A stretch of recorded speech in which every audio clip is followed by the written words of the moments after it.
కేసీఆర్ గారి నాయకత్వంలో ఈ 10 డిమాండ్స్ నెరవేరుతాయని చెప్పి ఎన్ఆర్ఐ కమ్యూనిటీ గట్టిగా కోరుకుంది. మరి ఆ 10 డిమాండ్లు ఏందో మీ ముందు వస్తాను, ఒకసారి చూడండి. సో ఎన్ఆర్ఐ కమ్యూనిటీ నుంచి ఉన్నటువంటి మొదటి డిమాండ్ ఏంటంటే ఎన్ఆర్ఐ కమ్యూనిటీలో ఉన్నటువంటి ఇంటెలెక్చువల్స్ని, థింక్ ట్యాంక్ని ఎన్ఆర్ఐ పాలసీ ఫ్రేమింగ్లో ఇన్వాల్వ్ చేయాలి అన్నది మొదటి డిమాండ్. సో డిమాండ్ నెంబర్ 2 ఏంటంటే ఎన్ఆర్ఐ వెల్ఫేర్ కార్పొరేషన్ని ఎస్టాబ్లిష్ చేసి ఏదో ఒక మినిస్ట్రీకి అటాచ్ చేసి బడ్జెట్లో భాగంగా దానికి ఒక డెడికేటెడ్ ఫండ్స్ని అలొకేట్ చేయాలన్నది రెండో డిమాండ్.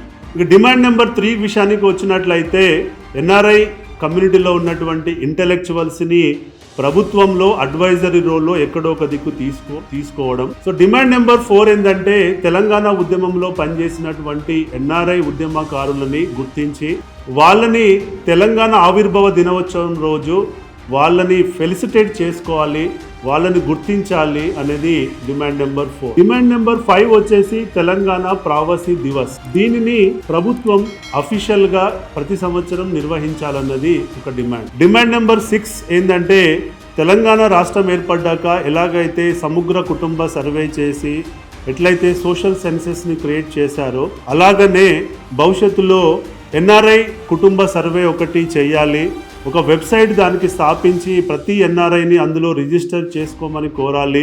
నెక్స్ట్ డిమాండ్ నెంబర్ 7 ఏంటంటే ఎన్ఆర్ఐ కమ్యూనిటీ నుంచి ఎంతోమంది యాక్టివిస్టులు కానివ్వండి, అచీవర్స్ కానీ ఉన్నారు. వాళ్ళని ఈ రోజు వరకు ప్రభుత్వాలు గుర్తించట్లేదు. కాబట్టి ఇప్పుడైనా కానీ వాళ్ళకి ఎన్ఆర్ఐ అచీవర్స్ అవార్డ్స్ అని పెట్టి వాళ్ళందరినీ కనుక గుర్తిస్తే వాళ్ళకు ఒక అవార్డు ఫంక్షన్ ప్రభుత్వము ఏర్పాటు చేయాలన్నది డిమాండ్ అండి.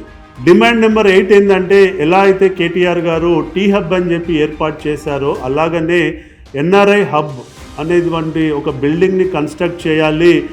ఆ బిల్డింగ్లో ఎన్ఆర్ఐ కమ్యూనిటీ వాళ్ళకి ఏదైనా వర్క్షాప్స్ పెట్టుకోవాలనుకున్నా, ఏదైనా మీటింగ్స్ పెట్టుకోవాలనుకున్నా అందులో వెసులుబాటు ఉండాలి.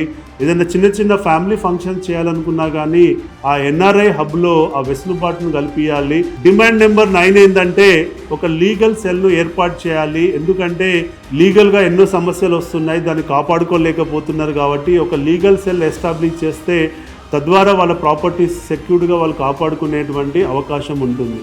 డిమాండ్ నెంబర్ 10 ఏంటంటే మేజర్గా గల్ఫ్ బాధితులండి. గల్ఫ్కి మన రాష్ట్రం నుంచి ఇప్పటికీ 14 లక్షల మంది గల్ఫ్లో ఉంటున్నారన్నది ఒక గల్ఫ్ వెల్ఫేర్ బోర్డును ఎస్టాబ్లిష్ చేయాలి. చేసి ఎలాగైతే పంజాబ్లో, కేరళలో ఎలాగైతే వెల్ఫేర్ బోర్డ్స్ ఎస్టాబ్లిష్ చేశారో ఒక వెల్ఫేర్ బోర్డును ఎస్టాబ్లిష్ చేయాలి. తద్వారా గల్ఫ్ బాధితులని కాపాడుకోవాలన్నది ఎన్ఆర్ఐ కమ్యూనిటీ నుంచి ఉన్నటువంటి 10th డిమాండ్ అండి.